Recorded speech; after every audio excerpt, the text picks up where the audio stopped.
Hello and welcome back to another episode of the Employee to Boss podcast. I am so excited for you to listen to today's episode because I am speaking with one of my dearest friends, Kat Margolies.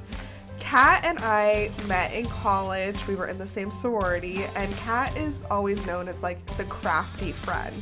She is so talented with cake design and making sorority crafts, and just like, if you think of a creative person, like I think of Kat. And so I was thrilled when she started her Etsy shop. And she's been talking about doing this for a while, and so super excited that it has come to be. And not only has she started it, but it is successful. Kat is a bestseller on Etsy. She creates resin car coasters, resin bookmarks. She's really the resin expert.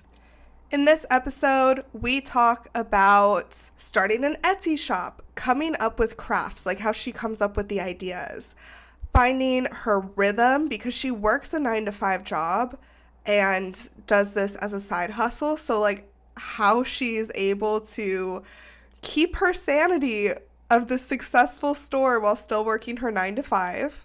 We talk about how she finds her customers and also how she came up with the cute name Gemini Dragon Craft Co. So be sure to check out all of her items on Etsy as well as her TikTok and Instagram. Everything is linked in the show notes. Kat also generously is giving all of the listeners of the Employee to Boss podcast a special discount on their orders.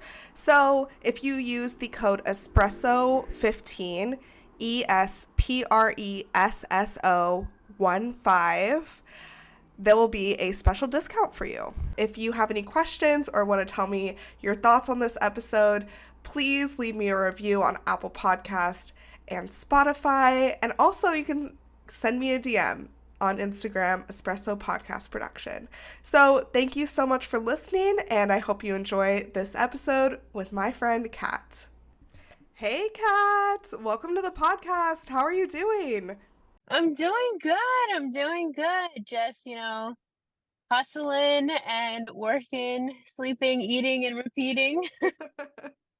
How are you doing? I'm good. I'm so happy to catch up with you. For anyone listening, Kat is one of my besties from college, and she lives in New Jersey. I live in Seattle, so we don't get to see each other much, but she recently started an Etsy shop that she's going to tell us all about. And I was like, oh my God, you need to be on the podcast because I don't talk to a lot of people about products and how they sell their products. And also, it's just an excuse to catch up with you. No, I'm very happy that you wanted to have me on. I love that you're girl bossing yourself. I love everything that you're doing. So, props to you as well. Oh my gosh. Well, you're so sweet. Do you want to start off by telling us like who you are and all about your Etsy shop? Yeah, of course. So, my name's Kat, and my Etsy shop is called Gemini Dragon Craft Co. It's named after my grandfather in a way because we're both Geminis. So, it's a little inspiration based off of him since he kind of got me into, my artsy side. And we have a lot of fun stuff. I mainly do a lot of resin crafting. So you get some fun bookmarks. We got some card coasters. We have some really cool like shot glasses coming out soon. And then we also have some really cool beanies coming out as well. Amazing. And all of your stuff is Mm. so cute. I've ordered stuff from you and I love the little stickers. I have them all like right next to me. So I'll definitely post some photos of them when I promote this. So you run this by yourself, right? Yes, it's literally just me. I remember you talking about starting an Etsy shop back when we were in college. And so when you finally started it, I remember me and our other friend Taylor were like, oh my God, like it's happening. We're so proud of you. So what goes into like actually starting an Etsy shop? A lot of trial and error. I definitely had no idea what I was doing. I mean, you kind of think in the beginning because you have the the artsy side down. Like if you're creative, like you already have like the first step down. It's the marketing, the finances. So it was a lot of trial and error for me. It was the biggest, I think, learning curve for me was selling what people want to buy, not necessarily what, I want to, I guess, make. Like I wanted to make all these different things, but that didn't necessarily mean that everyone was like, "Oh, I want to buy that." So, I mean, it was definitely difficult to kind of find my market, find that niche is a good way to put it.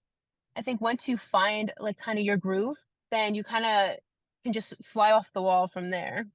Yeah, that's great advice. Okay, so when you started your shop, how many products did you start with? And then like, did you have a bunch of inventory or were you prepared to like go through this trial and error period where you like made maybe one of something and then see if it sold? So when I first started, I had maybe like three items. I had like a bookmark. It was like this metal, like almost like a vintage bookmark that I'd put like little resin flowers in. And it was cute, but I felt like maybe a lot of people were selling something similar, so it wasn't really going. And then I was also selling these like dream catchers, but I don't really think it was necessarily, not that they weren't cute, but I don't think it was necessarily the right time to really introduce them into the market. And then I also had, oh, I was trying to sell those like glass cups, but it's kind of hard when you're literally just starting out. You haven't even had one sale and you're trying to sell what everyone's selling. So that was kind of hard. So, but I thought, oh my gosh, everything's going to sell right away. So I did have a lot of inventory. But then once I found my niche and I knew, okay, I'm good at making this, this is what's selling. I knew, kind of what to stay away from and what to really, buy inventory in. And then I kind of just started focusing solely on that. And it kind of worked out for me in the end. Totally. And I mean, it is working out so well. And I'm Yeah. so proud of you. I'm going to say Thank this a million you. times. I'm so proud of you. And so, what is it like being on Etsy and marketing? Do most of your clients find you from Etsy or is it from like your Instagram accounts? I would say it's a mix. I want to say more through Etsy, which is probably a little more shocking. Probably because I really suck at the marketing on Instagram. It does, when I do post, I feel like a reel, I feel like it does bring people in. I don't necessarily know if it brings them in and they purchase stuff. I feel like through Etsy, I definitely get more sales. What really hits home is reviews. When people leave reviews, that's when sales really start to come in. I remember for the first, like, I want to say 3 months, like, I was maybe getting a few sales here and there, but like, no one was really buying. It was kind of, a little low. But as soon as people started leaving reviews, then the sales started coming in. And then after I started getting sales, there was just one item, and really you just need one item. Etsy marked my purple flower car coasters as a bestseller. And then I just started getting sale after sale after sale on just that one item. And then people started looking at that. And then I was like, oh, you know what? If I make this in different colors, that's going to bring in more sales. And what do you know?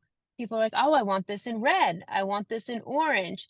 And then it kind of just brings in more and more and more and more. So it's kind of like it really stemmed from the reviews. So, I tell everyone I leave reviews on every Etsy purchase that I make because it really helps because you want to buy from someone who's trusted. You want to make sure that, what you're, buying is a good product and you're not just wasting your money. Oh my gosh, look at you, you businesswoman. This is so amazing to see. Go Cats. But yeah, that's a great point. I mean, it's the same with podcasting. People listen to you if you have more reviews, and reviews really just help a lot. So, right after this, I'm going to go leave you a glowing review on your Etsy shop for sure. Aw, thank you. Yeah. So, Mm. when you started getting like all these sales, like after you got the best-selling mark on your product, were you prepared for like all of those? Like how did it go once you started getting those? Because I know this is like your side hustle. So like how'd you manage that and kind of like how do you time block? Oh, absolutely not. So, because it was just me and I wasn't necessarily prepared because before it happened, orders were barely trickling in, and I got so excited because maybe a few times a week, maybe one order would come in. So I'd be really excited. So I only had a few molds. So I remember one day, like I got like 8 orders in one day and I only had like 2 molds and I was like, "Oh my God, what am I gonna do?" So I like quickly rushed to try and get more molds and try and, get these out as like soon as possible. I think I had to email some of the customers and just be like, "Hey, like, I wasn't necessarily, prepared. Do you mind waiting like an extra day?" And thankfully they were all, very sweet and they were willing to wait like the extra day for me to kind of catch up, but I mean, I was very grateful. It was definitely a learning experience, but after that first initial realization, "Oh my gosh, this is taking off," I was like, "Okay, this is what I need to do." I was like, "How many orders can I realistically make? How much time can I really dedicate to this?" Because I work a 9 to 5 job during the day. So I was like, how much time can I really dedicate towards this? So what I found that really helps is making it bulk.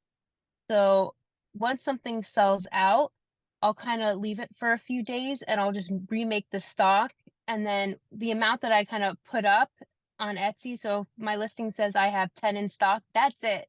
That's all I have, and once that's sold out, it's sold out until I can make more. That's kinda how I set my time, Yeah, like is manage I it kinda have all, to make yeah. everything and manage it all, is kinda have everything pre-made in advance so that I can get it out. I do try to do stuff made to order because I don't like to leave things sold out for too much, but I do have to extend my processing time. So instead of being, you getting your order in like maybe 1 to 3 days, it'll probably be more like 3 to 5 days instead. Do you want to start growing your business rapidly in a really fun way? Do you want to increase your visibility and profits? I have just the thing for you. My course, Great Guesting: How to Grow Your Business Through Being a Podcast Guest, is now available, and it's guaranteed to get you on podcasts. Do you want to connect with more clients, share your story, make stronger connections, and grow your audience? But do you find that you're second guessing yourself, are indecisive on a topic because you're into so many things, and thinking, is this even possible? You'll love this step-by-step guide on how to be a podcast guest. We go over 6 lessons that are knowing your story, narrowing down the topic, finding podcasts to be on, setting up your audio, preparing to record, and of course, marketing, because that's what I'm all about. Being a guest can be fun, but if you don't have a plan to go with it, you're really just spending the hour talking. You're not moving your business forward, and that's exactly what this course is designed to teach you. You can find this course on my website at Espresso Podcast Production, and I guarantee you that you will be a guest on podcasts in no time. That's Mm. so amazing, and I feel like the people pleaser in me would be so stressed out by that. I'd be like, oh my God, I have so much to do. But that's awesome that you're able to manage that all and kind of like set those boundaries and know, like, this is all I have right now. You all have to wait a minute. The first couple weeks, mental breakdown central. I was like, I don't know what I'm gonna do. I mean, it really took my mom like really calming me down. She's like, you need to breathe, you need to think it through. She was like, "Well, how many molds do you even have?" And I was like, "I don't even know." Like I couldn't even think. I was like, "I don't know what to do." Yeah. Oh my gosh. I can only imagine. That's wild. But look at you now. Look at you now. Yeah, thriving. Yeah. So I know you've always been super creative. Like, I remember you are like an amazing cake decorator and you've always just been so crafty. for the listeners, we were in the same sorority, and Kat is very crafty. And being in a sorority, you have to be almost. And so she really carried us through some things. So when it comes to like creating either your molds or creating your products, I just ordered your little flowers that go in the car vents, and I love them so much. They're so cute. I'll send you a photo of them. But like, how do you come up with these things? Really, it stems from things that I guess it might sound a little bad, but it's like things that, I would want. I was like, "Oh," I was like, it's springtime. I was like, "I really want something cute for my car." I was like, "Oh, it'd be really cute if I could bring, like, the flowers inside my car." So I was like, "Oh, it'd be really cute if I could put flowers on, like, my car vent." I was like, I didn't want necessarily, like, air fresheners, but I wanted something, like, really cute and fun. And so I was able to find this flower mold that just so happened, to work out, and I was kind of researching how to make these air car vent things, and I was like, "You know what? I'll give it a shot," and it worked out. There was a lot of trial and error, but I mean, I'm really happy with how they came out. So, I mean, there was a lot of touch and go there for a while, but it really just stems from, things that I think that I like. I mean, so again, that goes back to the beginning, it can get into a little dangerous waters selling things that maybe you would buy, but maybe other people not necessarily want. But so far, it's doing me well. So, Good. And you say you're not good at social media promoting, but I mm, saw that on social media and I was like, Kat, let me know when this is live and I will order it. And so, it is working. It is working. mm, I love that. And so you have Instagram, you are also on TikTok, right? yes. Yeah, so do you just create content in your free time or do you have like a strategy with it where when a product is like about to go live or you maybe have like an excess of stock of something, is that what you focus on? Or I've never sold a product of my own in my entire life, so this is all like new to me for sure. So there should be a plan, but I am not a very organized person. So it's kind of where I'm at right now is when I remember to do it, I, k- I kind of do it. What I have learned is that like my weekends are like dedicated to taking pictures. Natural light is the best light. That is my biggest tip. If you can, always take any product photo with natural light. It's like it changed my world. If you're selling a product, my photos in the beginning were horrendous, horrendous. But then when I switched taking it with like natural light, I mean, also helped the sales. Because you Um, make these in your basement, right? yeah, my dingy, my dingy dark basement, it's like unfinished, kind of shining, creepy. I So love I it. mean, I remember I was FaceTiming you once and I was like, "Where are you?" You're like, "Oh, I'm making some yeah, no, products." And I was like, "Don't get kidnapped down there." it's a great space because, it's my parents don't care if it gets messy, it's great for crafting, but not great for photos. So natural light, that's a great tip for sure. I do try to post, I want to say every other day. When I'm making stuff, I do try to take like photos to try and make into like a reel so that I can kind of later post. So I'll do like almost like a video dump in a say, or like a real dump, I want to say. So I'll kind of just take one maybe like order that I'm working on, or maybe one new product that I'm working on. I'll just take a bunch of photos, a bunch of videos of just maybe that order or that product, just so that I have stock for when I remember to post, or maybe there's a holiday coming up and I completely forgot. That way I can maybe put some holiday themed music behind it and kind of send that out. So that's kind of what I'm working with right now. I definitely want to post a little more variety, I want to say, but I just haven't been able to kind of figure out how to mesh that well with when I'm crafting because I'll get so in the zone and then the order will already packaged and I'm like, I didn't even get photos. Yeah, I will say that it just comes with time. Social media is kind of hard to learn. So, but I think what you're doing right now is amazing and you're making sales. So go you. I love your reels.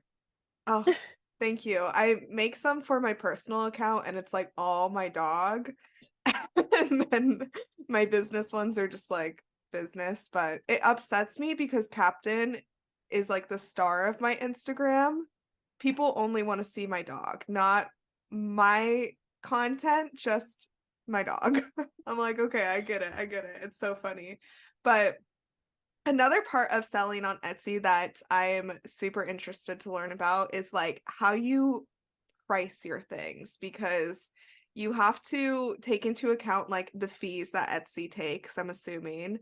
Do you look at maybe like similar products and price it off of that? Or like how do you go about that? And you don't have to go into like all the details of like how much you charge and things like that, but I'm just curious about your process.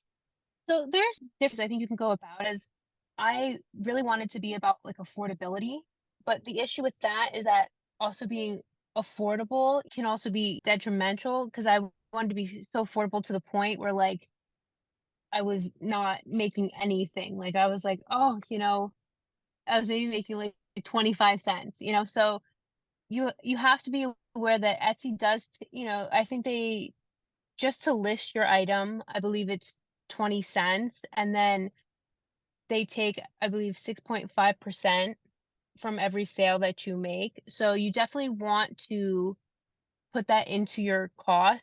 Just kind of price it a little bit higher with that in mind, knowing that they're going to take a little bit out. So the biggest advice that was given to me is always price your item a little over half of what it costs for you to make it so that you can account for any other like taxes that get taken out so that at least you're making somewhat of a profit, but then also to account for inflation. So like I use a lot of pressed flowers and a lot of times 1 week the pressed flowers I could get, the bundle that I get could be, let's say it's $17. The next week it could be $20. So, but I want to keep my prices steady for my customers. So I kind of have to account for, that in my price as well. So it's kind of just making sure that you're not, cutting yourself short. And because people have to remember, these are handmade items. Like this is not like, machine doing this. Like this takes hours. I mean, just last night, I mean, I've been up for 24 hours. Like I think I did maybe 13 orders last night. Like I'm behind. I'm behind. And I was up all night just doing them. So it's just me and you have to account for your time and I wasn't doing that in the beginning, so really you have to price your time into the amount that you're selling it for because you don't want to sell it for this item and then realize how am I going to pay myself. Oh, I don't want to eat this week, that's fine. So yeah, you have to work backwards off of like how much you make and then or how much you want to make and then, taxes and all those prices like that. And so really just like thinking about all of that when it goes into your products is what you're saying. So that's really good advice. Yeah. So what else should people know about like selling on Etsy and your shop in specific? One thing about my shop is if there's not anything that like you see that you might not like love, we can customize. We can do Mm. it. I actually just got an order that's in the process of happening that someone's sending me their like bridal bouquet and I'm gonna make like a tray and some coasters for them. Super excited. It's not something, I do very often, but they loved all the pressed flowers, but they wanted something a little more Oh my personalized. It's gosh, not that's something, so cool. yeah, and it's not something that like I have listed that I do, but they messaged me and they said, "Can you do this?" And I was like, "Of course." I do like custom wine glasses and stuff like that. And I'm always up for a challenge. I'm willing to work with you and I'm willing to work with a budget as well. If there's something you want, we'll make it happen. So I love to make people smile. That's why I really got into this is just to make people happy. That's why I Mhm. love crafting. So I think that's like the biggest thing to know about me and my shop. I guess a big thing about selling on Etsy, I would say, is do your market research. I would say that was my biggest thing when I started that I didn't do, and I wish I had done from the beginning. And once I started doing it, it helped a ton Mm. because once you realize, like, if you're going into a market where there's a lot of competition, but there's not a lot of people looking for that item, maybe that's not where you really want to be. Not saying that you can't eventually go there. And you see that with a lot of big Etsy shops or, even craft shops that turn into maybe like Shopify shops and stuff like that. They found a niche, they started there, and then once they started getting all these customers, they started being able to sell, maybe something that they wanted to sell in the beginning, but now that they have a following, they have people who want to buy these things. So it's kind of really just finding that one sweet spot.